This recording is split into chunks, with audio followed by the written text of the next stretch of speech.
네, 우리 성도님들 인사 올리겠습니다. 안녕하세요. 예, 반갑습니다.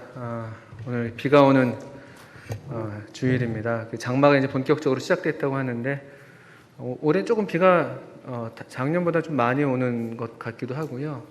또 비가 반가운 분들도 계실 수 있고 좀 비가 덜 오면 좋겠는데 하는 분들도 계시겠습니다.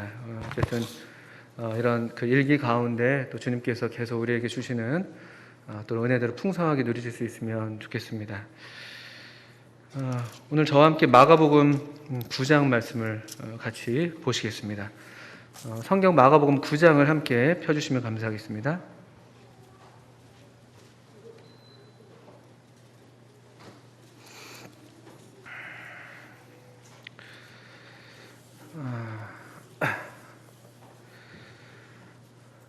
오늘날 저희들이 살고 있는 이 세대, 저희들을 가리켜서 우리는 우리 자신을 어떻게 부르고 있는지, 이제까지 인류가 살아온 그 이래로 가장 첨단의 시대, 가장 인류 문명이 발전하는 그런 시대다 해서 상당히 이제 긍정적이고 또 낙관적으로 우리를 평가하는 그런 경우들이 있습니다. 그런데 사실 또 이제 우리가 또 반드시 물어봐야 될 것은 우리가 우리 자신에 대해서 생각하는 것, 그것 이상으로 하나님께서는 인류의 주관자가 되시고 저희들의 주인이 되시고 이 인류 역사를 경영하시는 하나님께서는 오늘날 우리 시대를 가리켜서 어떤 시대라고 할 것인가 하는 문제가 이제 남아 있는 것이죠. 그게 사실 더 중요한 문제입니다.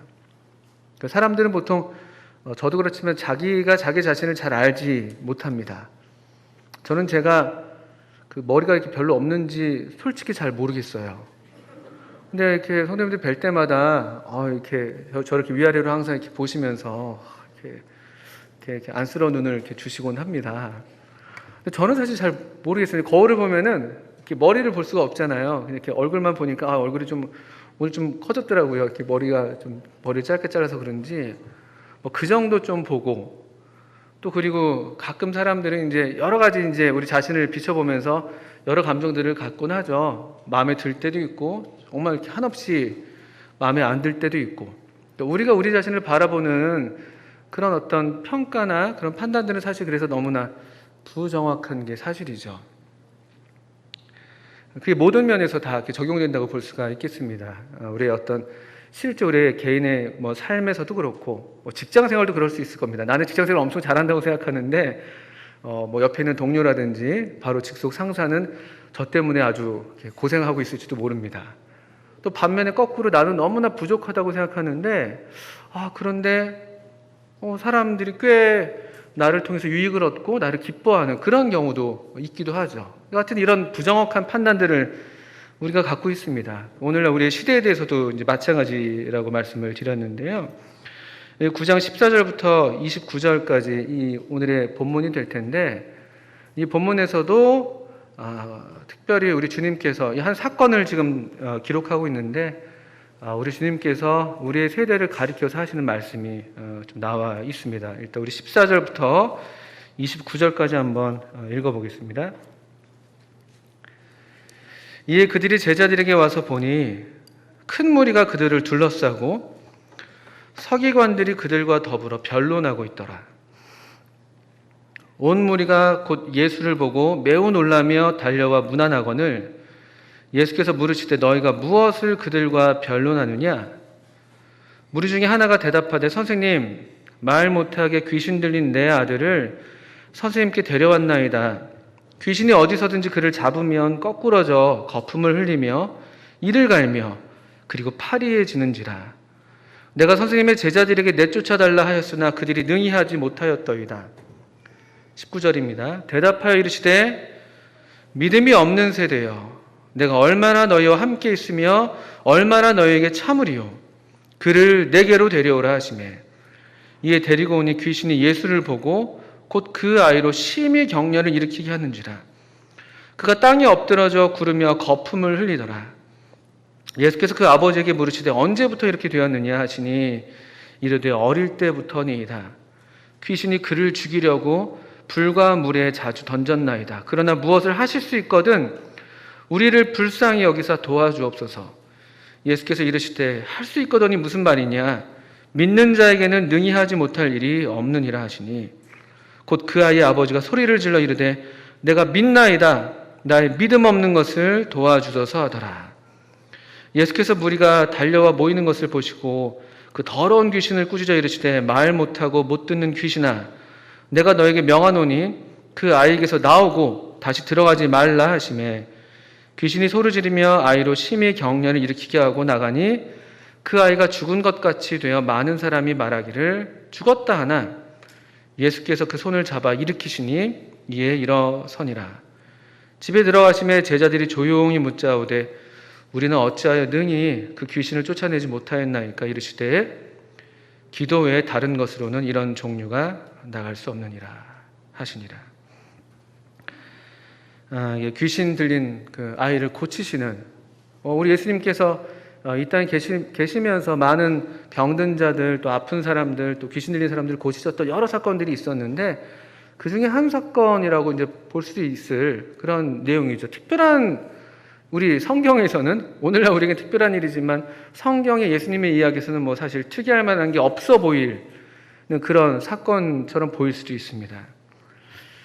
그런데 이 성경, 이 본문이 기록된 이 앞뒤의 흐름을 봤을 때는 이것은 다른 일반적인 어떤 그 예수님의 치유 사건 또는 축사 사건과 좀 다른 면이 있는데 이 기록은 사실 마태복음, 마가복음, 누가복음에 다 공이 나타나 있는 기록이고요. 그 순서도 똑같습니다. 그 앞에 있던 사건이 어떤 사건이냐면은 사실은 이제 9장 1절부터 13절 우리가 읽지는 않았습니다만 바로 그 사건인데 예수님과 그 야고보와 요한과 또 베드로가 함께 산에 올라가셨던 사건이 그 앞에 있습니다. 그 유명한 이제 변화산이라고 우리 보통 얘기하는 예수님의 용모가 세상에서 어느 사람도 그렇게 희귀할 수 없을 정도로 아주 영광스럽게 그 모양이 변한 그런 사건이 바로 그 직전에 있는 것으로 이 세 복음서가 다 공히 그렇게 이 사건을 소개하고 있습니다. 아주 영광스러운 장면이죠. 그래서 14절에 우리가 읽은 대로 여기서 이에 그들이 제자들에게 와서 봤다고 할 때 이 그들은 바로 예수님과 함께 산에 올랐던 그러니까 4명이 되겠죠. 예수님과 베드로와 야고보와 요한이 산에 올라가서 이 인자가 하나님의 영광으로 또 하나님의 나라가 권능으로 임하는 것을 직접 목격하고 아주 황홀경을 경험하고 이제 내려온 그런 사건이 됩니다. 그런데 이제 내려와 봤더니만 이제 문제가 있는 것이죠. 사실은 우리가 이제 제가 볼 때, 저 개인의 삶에서도 그렇고, 또 우리 교회적으로도 그렇고, 우리 어떤 삶이라는 게 또 우리 어떤 신앙이라는 게 이런 그 오르락 내리락 하는 게 그 있는 것 같아요. 우리도 이런 제자들처럼 이렇게 산에 오른 것 같은, 이 정말 영광스러운 산에 오른 것 같은 그런 놀라운 경험들을 할 때가 덜어 있기도 하죠.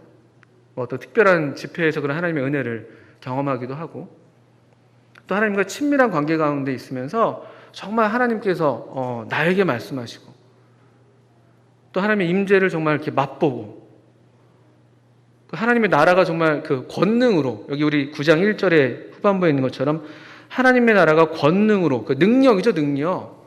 내 삶 가운데 막 능력이 막 나타나는 죄에 대해서, 또 어떤 삶의 문제에 대해서, 어려운 상황에 대해서 충분하게 이기고 남을 만큼의 어떤 그런 강력을 경험하는 그런 때들도 있습니다.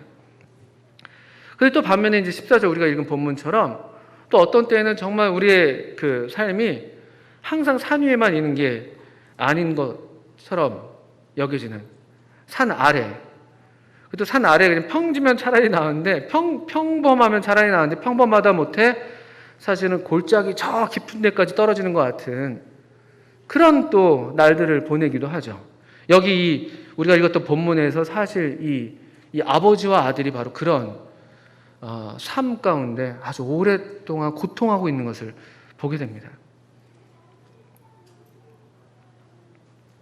이 장면은 참 사실 슬픈 장면이에요. 왜냐하면 주님께서 우리가 아까 19절을 제가 좀 강조해서 읽었는데 이 사건, 이 지금 귀신 들리는 아들을 예수님께 데려왔는데 예수님이 안 계시니까 안 계시고 제자들이 있으니까 제자들에게 좀 부탁을 해서 좀 우리 아이를 낫게 해주십시오라고 부탁을 했는데 고쳐내진 못하고 또 그것을 이렇게 지켜보고 있던 이 서기관들이 제자들과 아마 더불어서 변론하고 있다고 되어 있는데 아마도 이렇게 막 좀 빈정되지 않았겠습니까? 저 뭐 예수님의 제자라고 하더니만 전에 그렇게 잘 나가던 때는 언제고 지금은 아주 꼴 좋네. 어쩜 이렇게 참 무력해? 이런 어떤 그런 변론들이 막 일어나고 있는. 그러니까 대단히 사실은 참 비극적인 장면입니다. 어떤 면에서 비극적인가? 모든 여기 그 예수님을 제외한 여기 등장한 모든 인물들이 아직까지는 다 무력한 상태에 있는 것이죠. 무력. 무능력한. 분명히 그 산에서 예수님이 이 소수의 제자들에게였긴 하지만 나타내 보였던 것들은 하나님 나라가 권능으로 임하는 것이라고 분명히 9장 1절에 기록이 되어 있는데 그 권능인데 그 영광스러운 그런 장면을 제자들이 보면서 아주 거기 압도당하고 그런 이제 능력과 권능이 하나님의 나라의 실제인데 그런데 여기 이제 우리 본문에는 다 무력한 것이죠. 뭐 바리새인과 여기 서기관들은 뭐 말할 것도 없죠. 원래 그들은 이 예수님에 대해서 이런 어떤 거부하는 마음이 있었기 때문에 하나님 나라를 말은 하고 있었을지언정 정말 그 실제를 경험하지도 못하고 도리어 하나님 나라 이 왕 되신 우리 주님을 배척하고 있었으니까요. 그들은 겉으로는 힘이 있어 보였을지 모르지만 사실은 아주 무력한 상태에 있었던 것이죠. 또 비참한 사람은 여기 이 아들입니다. 귀신 들린 아들. 뭐 그 삶의 그 존재가 귀신에 들려 있으니 어떻게 하나님 나라와 그 관계를 맺을 수가 있겠어요? 하나님 나라에 들어갈 수도 없고 뭐 볼 수도 없고 그 능력을 맛볼 수도 없고 도리어 하나님을 정말 대적하는 하나님 나라를 아주 그 거부하는 것 이상으로 그 덤벼들어서 무너뜨리려고 하는 게 바로 그 귀신의 세력 아닙니까? 그런 면에서는 어떤 귀신의 어떤 그 힘이 있을지언정 그러나 이 하나님의 나라와는 전혀 거리가 먼 아주 그런 면에서는 정말 또 무력한 상태로 그리고 이 무력감은 이 주님께서 특별히 21절에 물어보셨는데 언제부터 이렇게 되었냐라고 하니까 어릴 때부터라고 아주 오래된 무력감 속에서 전혀 이 귀신을 이겨낼 힘도 없고 귀신이 휘두르는 대로 여기 보시면 그 모양이 얼마나 비참합니까? 18절 같은 데 보시면 그를 잡으면 거꾸러져 거품 흘리고 이를 갈고 파리해지고 20절에는 또 예수님을 보고 그 아이로 심히 격려를 일으키게 하고 땅에 엎드려져 구르고 거품을 흘리고 22절엔 귀신이 그를 죽이려고 불과 물에 자주 던졌고 얼마나 너무나 비참한 사실은 장면입니다. 그러니까 우리가 이런 어떤 장면을 실제 목격하는 경우가 거의 없기 때문에 잘 실감이 나지 않고 또 성경에는 워낙 이런 비슷한 얘기들이 많으니까 그냥 그런가 보다 할 수 있겠습니다만 상상하기 생각하고 싶지 않은 이야기긴 합니다만 생각해 보십시오. 이런 사람이 이런 삶을 평생 살고 있는 어떤 사람이 있다. 우리 가운데 있다. 근데 그가 다른 누구도 아니고 내 가족이다. 그리고 그 가족인데 이 누가복음을 보니까 이 아들은 이 아버지의 외아들이라고 기록되어 있어요. 외아들. 하나밖에 없는 외아들이 이러고 있다고 생각해 보십시오. 그 얼마나 비참한 장면입니까? 저는 이 본문들에서 이 무력한 인물들을 보면서 너무 마음이 아프고 무너지는 것입니다. 그리고 그 모습들이 사실은 오늘날 모양은 다를지언정 나랑 또 우리랑 크게 다르지 않은 것 같은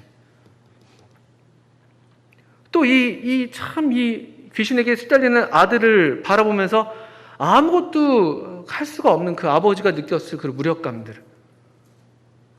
그러니까 그 간절한 마음으로 그 희망을 갖고 예수님께 나와왔는데 예수님은 계시지 않고, 그래서 예수님의 제자들, 그래도 예수님의 제자들이니까요, 부탁을 했는데 아무런 일도 일어나지 않는 그런 상황을 지켜만 봐야 하는 이 아버지의 마음. 그리고 저는 또 정말 슬픈 것, 그리고 어쩌면 이것이 우리의 모습이면 안 될 텐데, 나의 모습이면 안 될 텐데 하는 게 뭐냐면은, 또 한 그 인물 군상이 있죠. 우리 예수님의 제자들. 그래도 예수님의 제자니까, 그래도 이 아버지가 기대한 사람은 서기관도 아니고 다른 누구도 아닌 예수님의 제자 아니었습니까? 제자들. 근데 이게 예수님의 제자들 역시 무력한 거예요. 아무 손을 쓰질 못하고 있는. 이거 얼마나 비참하면서 무섭고 두려운 일인지. 그리고 이런 이 인물들을 지켜보면서 우리 주님께서 오셔서 이 19절에 이 모든 이 인물들을 통틀어서 어떤 한 특정한 사람만 가리켰다고 보지는 않습니다. 19절에 이 세대를, 이런 사람들을 여기 지금 이렇게 우리가 살아가고 있는, 사는 모양은 다르지만 또 삶의 어떤 누리는 어떤 정도가 다르고 우리가 경험하는 비참함의 정도가 다를 수 있을지 몰라도, 그러나 한마디로 우리 주님께서 우리를 가리켜서 이 시대를 가리켜서 그냥 얘기하시고 계시죠. 너희는 믿음이 없는 세대다. 믿음이 없어서. 다른 말로 하면은 하나님의 나라가 권능으로 임하는 것을 볼 자도 있다고 해서 실제로 이제 보였던 사건이 앞에 있었는데, 이 하나님 나라의 권능에 대해서 믿음이 없는, 이 하나님 나라에 대한 믿음, 하나님 나라의 왕 되신 이 예수님에 대한 믿음, 또 하나님 나라가 실제로 갖고 있을 그 능력에 대한 믿음, 이 모든 대적들을 파하시고 멸하실 수 있는 이 만왕의 왕이신, 이 하나님 나라의 왕이신 이 예수님에 대한 믿음, 그래도 거기에 좀 가까운 사람들이 제자들이었겠습니다만 이 제자들조차도 지금 그 믿음이 약해져 있는, 믿음이 없는 것으로 주님께서 얘기하고 있습니다. 사실 이 제자들, 특별히 제자들을 좀 주목하고 싶은데, 이 제자들에게 능력이 없었던 게 아닙니다. 여러분 그 마가복음 그 앞에 보시면 6장을 보실까요? 6장. 바로 그 앞서서 좀 가까운 문맥에서는 주님께서 제자들을 전도 여행을 이렇게 보내시죠. 6장 7절을 보십시오. 주님께서 12제자를 부르셔서 둘씩 보내시면서 그 다음 어떻게 되어 있습니까? 더러운 귀신을 제어하는 권능을 주셨습니다. 그리고 이들이 실제로 여행을 다녀왔어요. 12절에 제자들이 나가서 회개하라 전파하고 많은 귀신을 쫓아내며 많은 병자에게 기름을 발라 고치더라. 이에 예수의 이름이 드러난지라 헤로드 왕이 듣고 이르되 이는 세례 요한이 죽은 자 가운데 살아났도다. 그러므로 이런 능력이 그 속에서 일어나느니라. 이 능력.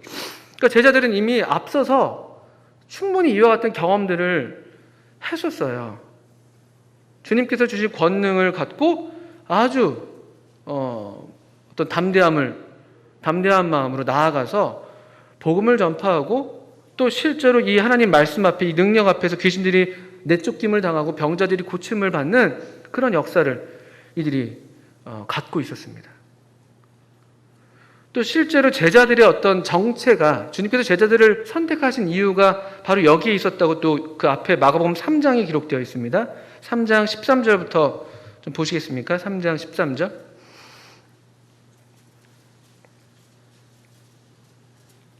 마가복음 3장 13절. 또 산에 오르사 자기가 원하는 자들을 부르시니 나아온지라.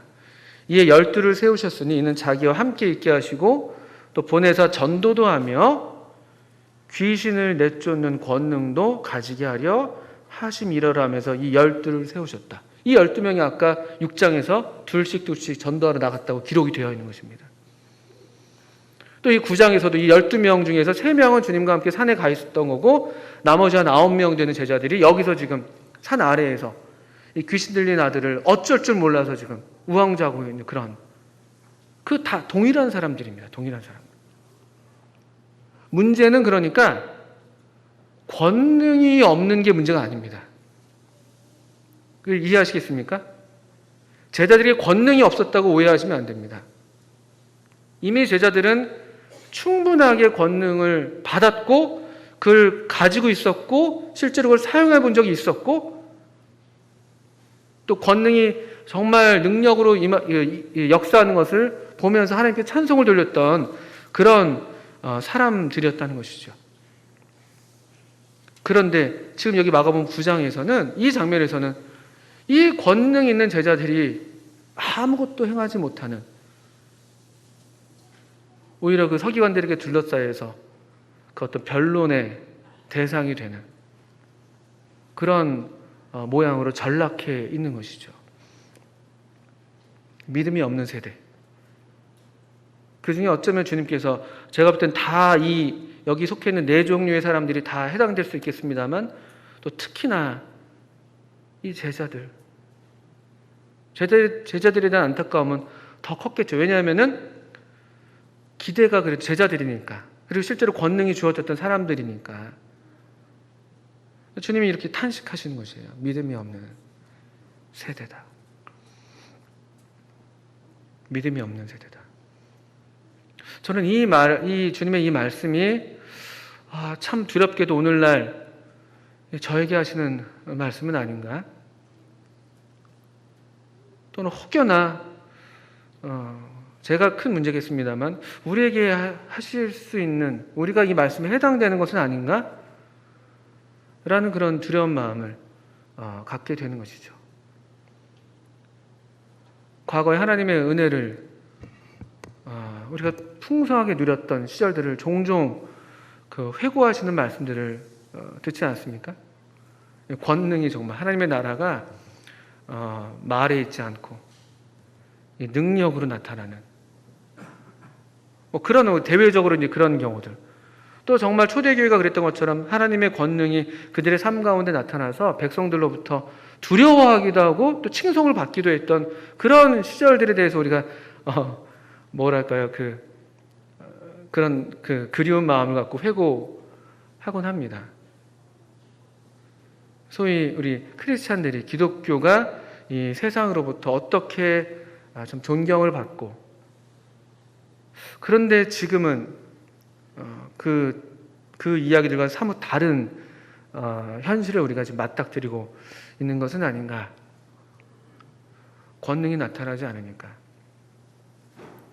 뭐 대외적으로 얘기할 것도 없죠.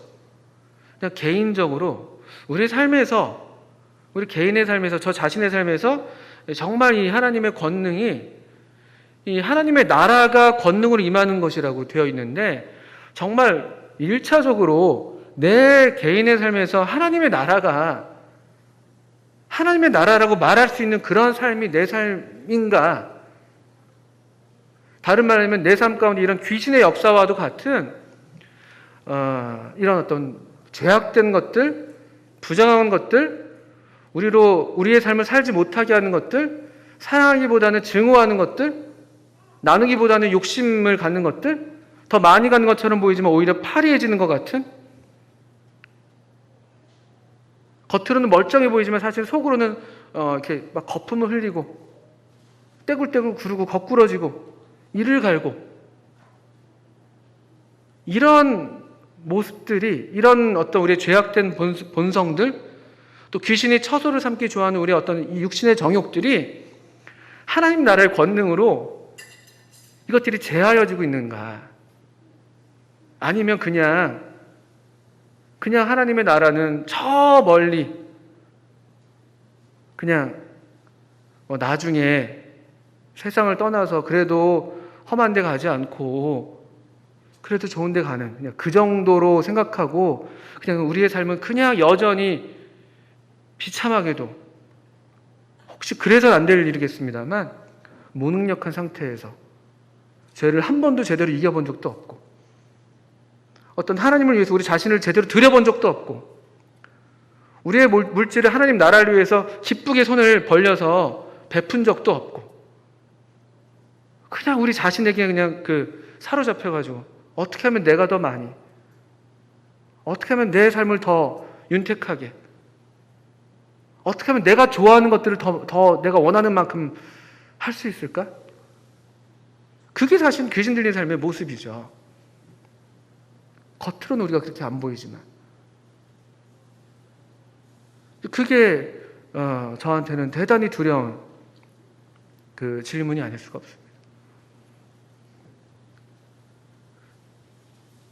이런 일이 왜 생겨난 것입니까? 어떻게 이 제자들이 이렇게 권능을 갖고 있으면서도 이렇게 무능력합니까?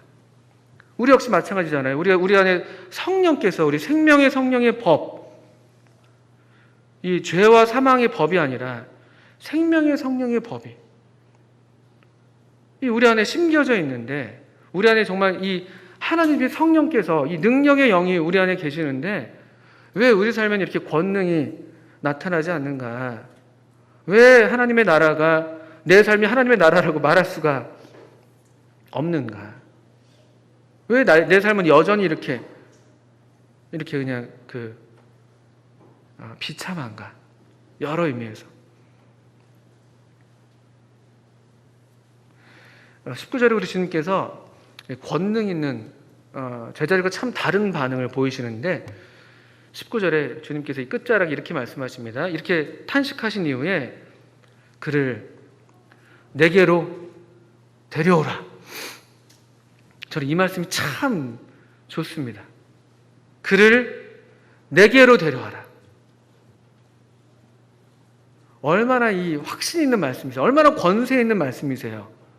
전혀 두려워하지 않고 전혀 어떤 계산하지 않고 데려와라. 이것은 무엇을 전제하고 또 암시하는 것입니까? 얼마든지 나는 할 수 있다.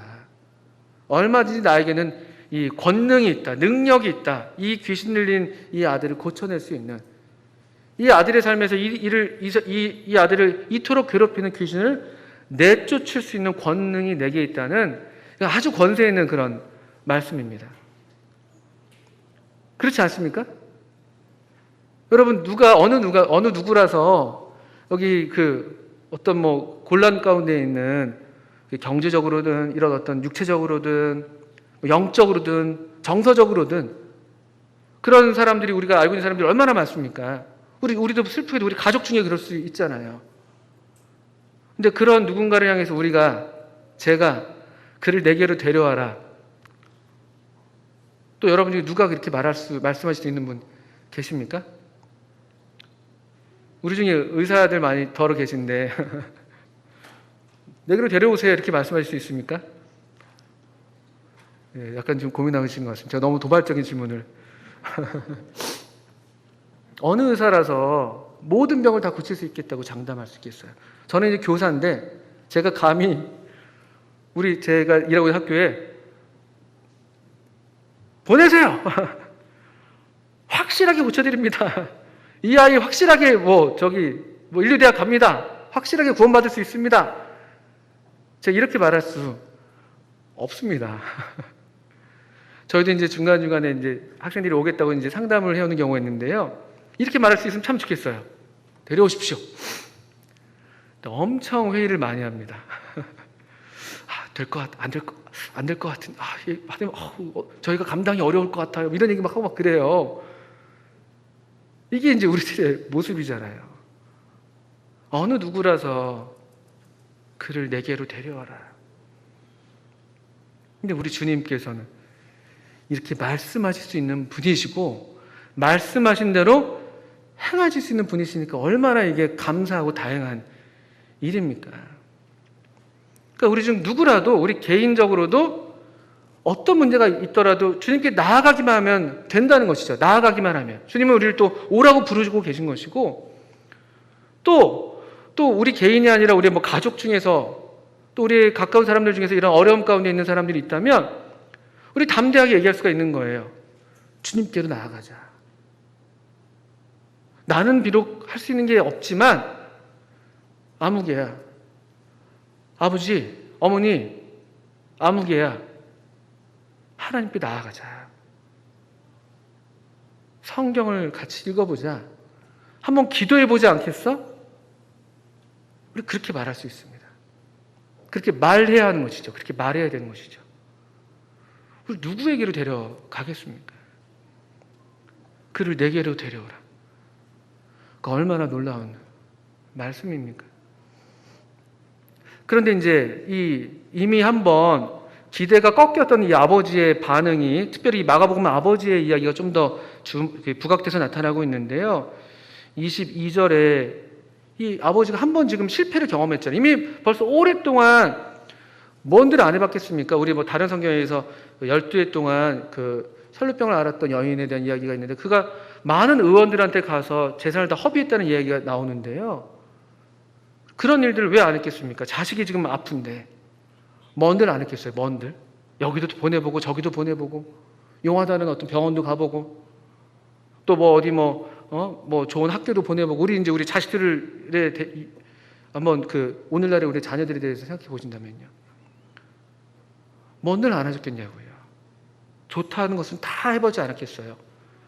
그런 경험이 이미 오랫동안 있었고, 지금 거의 이 마지막이라고 생각해서 주님께 나왔는데 주님은 안 계셨고, 그 제자들을 만났을 때 또 여기서 또 한번 좌절을 겪었잖아요.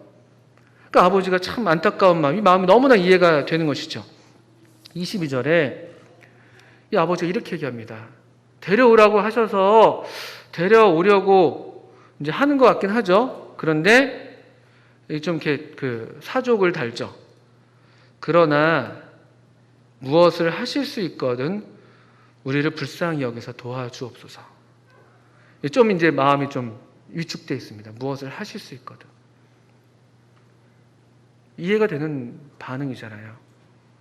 우리도 이런 경험들이 있지 않습니까? 우리도 여러 번 이와 같은 시도들을 하는데 우리가 원하는 대로 잘 되지 않아요. 간절하게 기도하는데도 어떤 때는 잘 되지 않죠. 그래서 뭐 우리 가족을 위한 기도, 특히 그렇지 않습니까? 여기 우리 주간 소식 보면은 성도님들의 기도 제목들 보면 대부분 빠지지 않는 경우 기도 제목들이 가족들을 위한 구원의 문제. 참 우리에게 큰 마음의 부담이고, 생각하면 마음이 너무나 아프고 무너지고, 특별히 자녀들은 더 그렇지 않습니까? 자녀들을 위한 기도.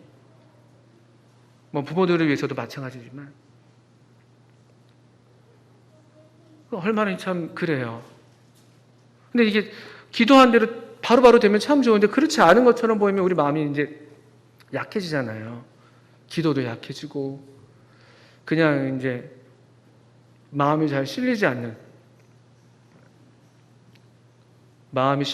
그냥 그런 기도들 그냥 해야 되니까 하는 것 같긴 한데, 기도하는 나도 그냥 기도는 하지만 이게 뭐 되려나? 그런 경우들이 참 많지 않습니까? 이 아버지도 꼭 우리와 똑같습니다. 귀신이 그를 죽이려고 불과 물에 자주 던졌어요. 이게 하루 이틀 문제가 아닙니다. 오래됐습니다. 벌써. 자주요. 주님, 그런데 하실 수 있거든, 무엇을 하실 수 있거든 좀 도와주세요. 이런 작은 믿음, 믿음이라고 하기도 참 어려운, 믿음이 없는 세대의 세대라고 불릴 만한 또 한 종류의 사람이었겠으니까요. 그런데 주님께서 이 아버지의 이 마음을 참 불쌍히 여기시면서 23절에 예수께서 이르시되 할 수 있거든이 무슨 말이냐? 믿는 자에게는 능히 하지 못할 일이 없느니라 하시니, 곧 그 아이의 아버지가 소리를 질러 이르되, 이제 예수님의 말씀, 예수님께서 믿음을 북돋아 주시는 말씀을 하시는 거잖아요. 할 수 있거든이 무슨 말이야?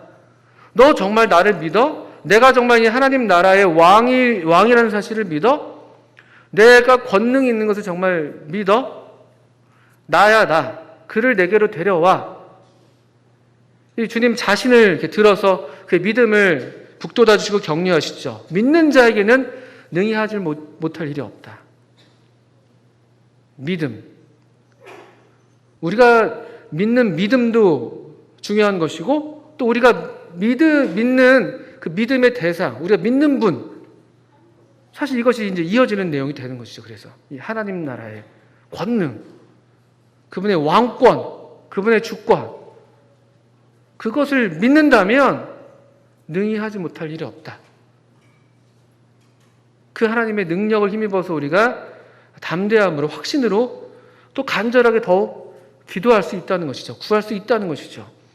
그러니까 이 주님의 말씀에 격려를 받은 아버지가 24절에 제가 제일 좋아하는 기도 가운데 하나입니다. 너무 제 마음과 같은 내용이어서. 곧 그 아이 아버지가 소리를 질러 이르되 내가 믿나이다. 나의 믿음 없는 것을 도와주소서. 이게 무슨 기도입니까? 말이 안 맞는 말 같지 않습니까? 믿는다고 하는데 믿음 없는 것을 도와달라고 합니다. 그런데 모르긴 몰라도 우리 모든 성도님들이 이 기도하는 아버지의 마음이 어떤 마음인지 아실 수 있을 겁니다. 믿습니다. 믿고 싶습니다. 주님 정말 그렇게 해주세요. 그런데 믿어지진 않아요. 확실하게 믿어지진 않아요. 그러나 주님, 저희 믿음 없는 것을 도와주셔서 주님 말씀하신 대로 믿는 자에게는 능히 하지 못할 일이 없다고 하셨으니까 제 부족한 믿음을 도우셔서 주님, 우리가 바라는 대로 반드시 들어주십시오. 이 간절한 마음은 우리가 다 읽어낼 수 있는, 그리고 다 우리의 마음과 똑같은 것이죠. 우리 성도님들이 기도하고 있는 그 무언가에 대한 우리의 마음 아니겠습니까? 우리의 그 애끓는 기도가 이런 마음이지 않습니까? 여기 가족들을 위한 기도.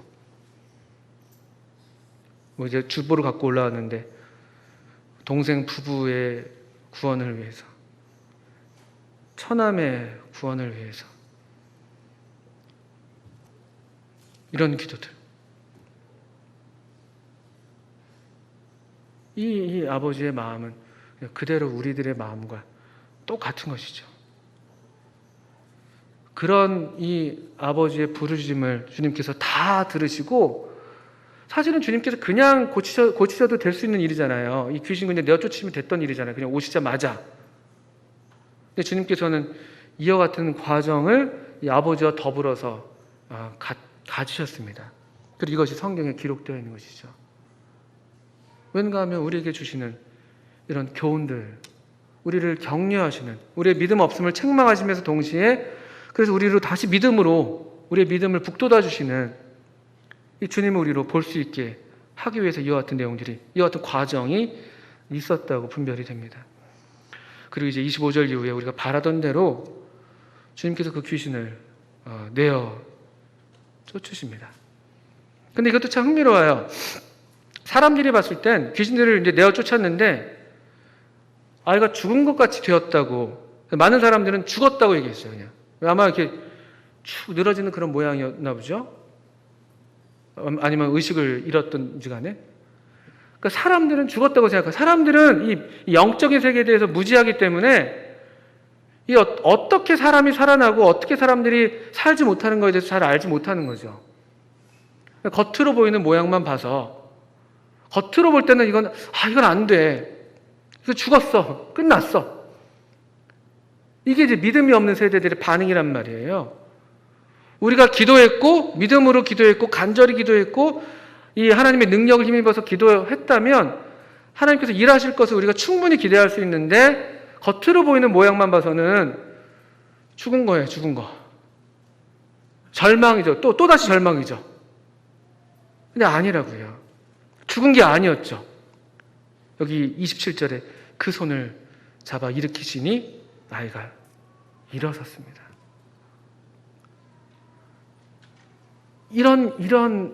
이게 이렇게 주님께서 일하십니다. 그리고 우리도 이런 기도의 삶 가운데, 우리의 간절한 간구의 삶 가운데 이와 같은 과정들을 비슷하게 겪는 것 같은 거예요. 믿음이 약해지고, 이것저것 해보는데 안 되고, 포기가 되고, 그래서 또 한 번 지푸라기 같은 마음으로, 지푸라기라도 잡고 싶은 마음으로 또 한 번 나아가 보고, 또 잘 안 되고, 뭐 형제님께 붙여보기도 하고, 저 형제님께 붙여보기도 하고, 또 잘 안 되고, 오히려 더 강팍해져 보이고, 아예 대적하는 것처럼 보이고, 아예 이제 그냥 완전히 그냥 널브러져 있는 것처럼 보이고, 희망이 없어 보이고. 근데 그렇지 않다는 거예요. 그게 전부가 아니라는 것이죠. 분명히 주님께서 이 귀신을 꾸짖어서 말씀하셨고, 귀신은 분명히 나아갔고, 죽은 것처럼 보였지만 주님께서 손을 잡으시니까 그 아이가 일어섰습니다. 이렇게 사건이 마무리되는가 싶었는데, 이 극적인 사건이 이렇게 외부적으로는 이렇게 끝나는 것이죠. 얼마나 사람들이 놀랐겠습니까? 그 아버지는 되살아난 아들을 붙들고 얼마나 큰 위로를 받았겠어요. 얼마나 이 하나님의 능력을 확신할 수 있었겠습니까? 얼마나 정말 이 예수님이야말로 하나님의 나라를 우리에게 가져다 주시는 참된 왕이시다. 이 아버지는 얼마나 그 확신 가운데, 기쁨 가운데 그 삶이 이어졌겠습니까? 그런 바깥의 일들이 마무리된 다음에 28절에 안의 일이 하나 남아 있습니다. 그것이 또 이게 우리에게 해당되는 일이 될 텐데요. 집에 이제 들어가셨습니다. 이 내부적인 문제죠. 이제 바깥의 일은 끝났습니다. 바깥의 일은 끝났습니다. 근데 그게 그렇게 끝나는 게 아니죠. 반드시 우리가 이 겉으로 보이는 일들이, 외부적인 일들이 끝났을 때 짚어야 될 것은 무엇인가 하면 우리 내면이죠. 내면. 우리의 믿음. 이제 우리의 믿음. 우리는 어떠해야 되는 건데요. 28절에 집에 들어가셨죠? 제자들이, 풀 죽은 제자들이 주님께 나아왔습니다. 조용히 물었습니다. 주님, 우리는 어찌해서 귀신을 쫓아내지 못했습니까? 이 질문을 이제 이 주님의 제자들인 우리가 꼭 해야 되는 질문이라는 것이죠. 주님, 왜 제 삶에는 능력이 나타나지 않습니까? 주님, 왜 저는 이와 같은 죄에 계속 매여 있습니까? 주님, 왜 저는 이 삶의 근심과 염려에 이렇게 붙들려 있습니까? 저는 왜 이렇게 유혹을 이기지 못합니까? 주님, 저는 왜 이 성경에 나오는 이 주님의 제자들처럼 나아가서 주님을 증거하는 삶을 살지 못합니까? 주님, 저는 왜 이렇게 두려움이 많습니까? 왜 이렇게 사람들을 의식합니까?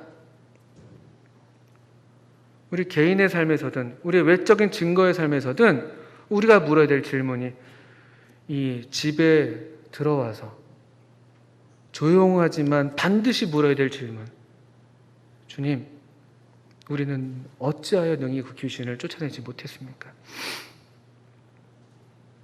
이 질문이 없었더라면 여전히 우리는 이 믿음의 세계에 대해서, 이런 영적인 세계에 대해서 헤매고 있었을 겁니다. 왜냐하면 권능을 행사할 수 있는 방법을 모르고 있는 거잖아요. 지금 믿음이 떨어져 있는 것이고요. 믿음이 떨어져서 권능이 나타나지 않은 것인데, 그럼 왜 믿음이 떨어지는가? 또 어떻게 그러면 믿음이 회복될 수가 있는가? 이런 문제가 되는 것이잖아요. 주님께서 감사하게도 우리 모두를 위해서 대답해 주셨습니다. 뭐라고 되어 있습니까? 29절에 이르시되, 뭐라고 되어 있습니까? 기도 외에 다른 것으로는 이런 종류가 나갈 수 없다. 지난주 우리 스티브 형제님을 통해서 기도에 대한 교훈을 받으면서 저한테 크게 도전이 돼서 저도 이 기도에 대한 본문들을 살피게 됐던 것이거든요. 기도 외에는 다른 것으로는 이런 어떤 귀신을 쫓아내는 이런 권능이 행사되는 것들이 우리 삶 가운데 나타날 수 없다는 것입니다. 이게 이제 성경의 주님의 교훈이에요. 그냥 주님의 확실한 말씀입니다. 우리 삶에 어떤 종류로든 능력이 나타나기 원한다면, 또 우리의 기도가, 저 자신도 마찬가지입니다. 정말 응답받는 능력 있는 기도가 되기를 또 그렇게 우리가 또 어떤 우리의 가족을 위해서든 또 우리 가족에게든 뭐 우리를 알고 있는 사람들에게서든 우리 삶 가운데 이런 능력이 나타나기를 원한다면 다른 길이 없는 것이죠. 기도입니다. 기도. 그래서 이제 성경을 가만 보니까 그러면 기도를 해야 되는 것이 확실한 것이죠. 어떤 형태로든지 기도를 하셔야 되는 거예요. 기도에 대해서 이러쿵저러쿵 뭐 얘기하기 전에 먼저 기도해야 되는 거예요. 먼저 기도부터 하셔야 되는 겁니다. 저 자신도 마찬가지죠. 우리는 기도에 대해서 말하기를 참 좋아해요. 어느 사람들은 너무 시끄럽게 기도하는 것 같아. 어떤 기도는 좀 듣기가 어려운 것 같아. 이런저런 얘기를 할 수가 있습니다. 근데 그런 거 이전에 그냥 기도하는 겁니다. 그냥. 기도. 그리고 성령 안에서 우리가 드려지는 이렇게 기도의 삶을 살게 되는 그 이야기들을 성경에서 가만 보니까 기도할 때 나타나는 일이 뭐냐. 이런 어떤 기적적인 일이 갑자기 우리한테 생긴다. 이렇게도 우리가 기대할 수 있겠습니다만 기도할 때 성령님이 권능으로 임하십니다. 기도할 때 성령으로 충만하게 됩니다. 있는 곳에서 어떤 그런 진동들이 일어나기도 합니다. 우리의 마음이 와 이렇게 막 흥분되는 것이죠. 영적으로 새로워지고 또 말씀과 기도에 전념한다는 그런 사도의 직분을 그들이 우선으로 여겼을 때, 그래서 집사들을 세웠을 때 말씀과 기도에 전무하는 거잖아요. 그랬다면 말씀이 흥왕해집니다. 이게 지금 사도행전의 이야기를 제가 드리는 것입니다. 기도할 때 하나님의 말씀이 흥왕합니다. 기도할 때 어떻게 이 기도가 이 하나님 나라의 권능을 가져다 줄 수 있는가? 말씀이 살아서 역사하는 것이죠. 성경 말씀이 정말 하나님의 말씀으로 받아들여지는 거예요. 그러니까 성경 말씀을 기쁘게 순종할 수 있고 그 말씀을 따라서 우리가 우리 자신을 내어드릴 수가 있게 되니까 그때 능력이 나타나는 것입니다. 그러니까 기도와 말씀이 같이 있는 것이죠. 사도들의 직분은 말씀과 기도에 전무하는 것이었습니다. 초대교회가 힘써서 전념해서 했던 일은 무엇입니까? 사도의 가르침을 받아서 떡을 떼고 교제하고 기도하기를 전혀 힘썼다고요. 그들이 120명 되는 사람들이 한 마음으로 다락방에 모여서 기도했을 때 성령이 임했습니다. 제9시 기도 시간에 베드로와 요한이 성전으로 올라가고 있었고요. 그때 성전 미문에 구걸하던 안진뱅이가 나사렛 예수의 능력으로 일어나 걷게 되는 하나님의 권능을 체험합니다. 그 장로들과 제사장들의 위협을 받아서 이 성도들이 일심으로 모여서 기도했을 때 성령으로 충만해지고 땅이 진동했습니다. 드렸던 말씀드리죠. 사도행 10장 같은 경우에서는 역시 그 제9시에 고넬료라는 사람이 항상 기도하는 게 많았던 고넬료가 제9시 기도 시간에 하나님의 천사의 방문을 받게 됩니다. 또 역시 12시 같은 날이었던 것 같은데 베드로가 기도하러 지붕에 올라갔다고 되어 있습니다. 사도행전을 가만 보니까 이 성령께서 능력으로 행하셨던 그 사도행전의 기록을 가만 보니까 온통 다 기도예요. 기도하니까 옥문이 열리고 그 빌립보 감옥에서 기도하고 찬송하니까 옥터가 흔들리고 또 이 안디옥 교회에 있었던 그 선지자들과 교사들이 주를 섬겨 금식했고 그리고 기도해서 따로 바나바와 바울을 따로 세우고 온통 기도입니다. 그 같은 사건을 기록하고 있는 누가복음 같은 경우에도 누가복음 역시 이 사도행전의 기록자로 똑같은 누가 아니겠습니까?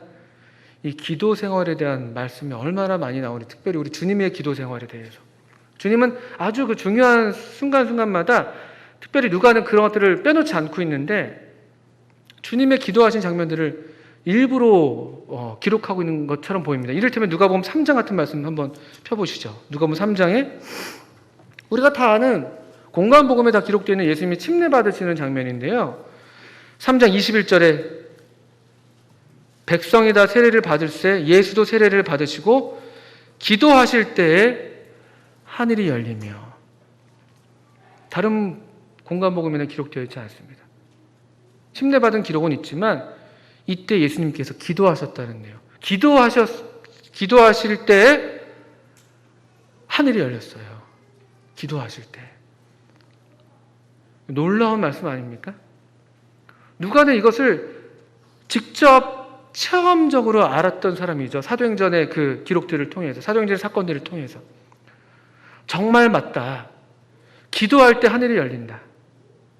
기도할 때 하나님의 나라가 우리 삶 가운데로 침투해 온다.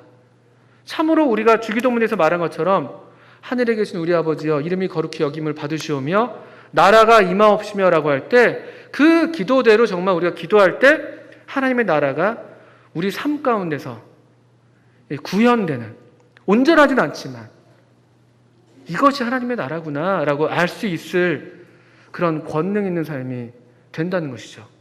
우리 자신에게도 그렇고 우리의 삶을 지켜보는 외인들에게도 그렇고. 기도하실 때 하늘이 열렸다는 기록들이 있습니다. 5장 16절에, 누가복음 5장 16절에는 예수는 물러가사 한적한 곳에서 기도하시니라. 이 사람들이 많이 몰려오고 있을 때였는데요. 병든 자를 고쳤다는 소문들이 나니까 그만큼 예수님에게는 기도 생활이 중요했다는 말씀이 되는 것이죠. 6장에서는 6장 12절에 제가 일부러 다른 복음서보다 누가복음을 찾고 있습니다. 이때 예수께서 기도하시러 산으로 가사 밤이 새도록 하나님께 기도하시고 밝음에 그 제자들을 부르셨다. 12제자를 부르실 때 예수님께서 밤새 기도하셨습니다. 우리한테 주는 시사점이 있지 않습니까? 밤새 기도하셨어요. 12제자를 택하시는데. 이런 중요한 사건들마다 누가복음 9장에서 이게 똑같은 우리가 읽었던 마가복음 9장의 같은 사건인데요. 9장 18절 보시면 누가는 이렇게 기록하는 것이에요. 왜 산에 올라갔는가? 왜 이 변화산 사건은 왜 일어났는가? 보니까 9장 18절에 예수께서 따로 기도하실 때에 제자들이 이거는 그 가이사랴 빌립보에서 그렇군요. 제자들이 주와 함께 있더니 예수님께서 이때도 따로 기도하시면서 예수님 자신의 어떤 그 사역의 핵심을 제자들에게 계시하시죠. 그 순간에 예수님께서 기도하셨습니다. 9장 18절은 그렇습니다. 그리고 9장 28절에는 우리가 읽었던 본문이 되는데 우리가 같이 살펴봤던 이 말씀을 하신 후 8일쯤 되어 예수께서 베드로와 요한과 야고보를 데리고 기도하시러 산에 올라가셨다. 예수님 자신도 인자가 그 권능을, 하나님 나라가 권능으로 임하는 것을 볼 사람이 있다라고 말씀하셨을 때 하나님 나라가 권능으로 임하는 것은 그대로 예수님의 기도의 삶과 직결되어 있는 것으로 지금 누가복음에서는 그렇게 연결점을 볼 수가 있는 것이죠. 하나님 나라가 권능으로 임하는 것이 예수님께서 기도하시러 산에 올라가셨을 때 그게 펼쳐져 보였던 것입니다. 하늘이 열리는 것이죠. 하늘이 열리는 것. 하늘이 열리는 것이에요. 누가복음 11장에도 11장 1절에 예수께서 한 곳에서 기도하시고 마치심에 제자 중 하나가 여짜오되 주여, 요한이 자기 제자들에게 기도를 가르친 것 같이 우리에게도 가르쳐 주옵소서. 제자들은 알았던 거예요. 제자들이 전에 기도를 몰랐던 사람들이 아니잖아요. 이스라엘 사람들은 기도하는 사람들이었습니다. 그런데 예수님의 기도 생활, 그분의 기도의 삶을 쭉 지켜보는데 이 기도, 예수님의 기도에는 하나님 나라의 권능이 함께 역사하는구나. 예수님의 기도를 통해서 우리가 여기 서 있는 거구나. 예수님이 기도 가운데 우리를 택하신 거구나. 제자들은 예수님의 기도 생활에 대해서 뭔가 그들의 전통적인 어떤 기도의 삶과는 다른 무언가를 본 것 같죠. 그래서 기도를 가르쳐 달라고 요청합니다. 저는 오늘 저 자신이 또 우리 모든 성도님들이 내밀한 집에 들어가서 우리 내밀한 어떤 우리의 그 골방에서 주님께 여쭤야 될, 또 주님께 부탁해야 될 일들이 있다고 생각합니다. 첫째는 우리도 주님께 여쭈어셔야 될 거예요. 주님, 우리는 어찌해서 이 귀신들을 쫓아내지 못합니까? 주님, 어찌하여 제 기도에는 능력이 나타나는 것 같지가 않습니까? 주님, 어찌해서 제 삶에는, 제 개인의 삶에서든 제 간증의 삶에서든 권능이 이렇게 없습니까? 그리고 또 한 가지 주님께 여쭈어야 될 일이 있으시다면, 주님, 그러니 기도를 가르쳐 주십시오. 주님, 제가 기도하겠습니다. 제가 기도하기를 원합니다. 주님, 정말 제 삶에도 기도라는 것은 이 하나님 나라에 대한 갈망의 표현이잖아요. 그 갈망이 없으면 기도하지 않습니다. 그냥 사는 거죠, 그냥. 이 삶에 전혀 문제가 되지 않는 것이죠. 근데 우리가 이 하나님의 나라의 권능의 갈망이 있어야 기도가 되는 것인데, 주님, 제가 기도를 가르쳐 주십시오라는 말은 바로 그런 우리의 마음의 소원의 표현 아니겠습니까? 주님, 제가 기도하겠습니다. 제가 기도하기로 결심합니다. 제가 이 시간 저 시간에 정말 믿음을 갖고 정말 하나님 나라의 왕 되신 이 천지의 주제이신 능치 못할 일이 없으신 이 전능하신 우리 주님께 제가 기도하겠습니다. 주님, 저를 알게 하십시오. 주의 권능을 알게 해주십시오. 주님, 저를, 그리고 주님께서 이 하나님의 나라가 이 땅 가운데 증거되는 일에 우리 자신이, 저 자신도 사용되기를 원합니다. 저를 써주십시오. 그게 기도의 정신일 거예요. 우리가 기도하는 이유일 겁니다. 기도하지 않아도 하나님은 하나님의 일을 하시잖아요. 왜 기도합니까? 그 하나님의 행하시는 일에 우리 자신도 참여하고 싶으니까. 하나님 나라 백성의 본능인 것이죠, 본능. 그 나라의 백성이 되니까 그 나라 왕께서 하시는 일에 기쁘게 우리도 동참하고 싶은 그런 갈망 아니겠습니까? 바라기는 저 자신에게, 또 우리 모두에게 주님께서 은혜를 베푸셔서 우리 기도의 삶이 회복되고, 또 우리 개인의 삶에서, 우리 교회의 삶에서 하나님의 권능이, 하나님 나라의 권능이 나타나게 되기를 바랍니다. 함께 기도하겠습니다.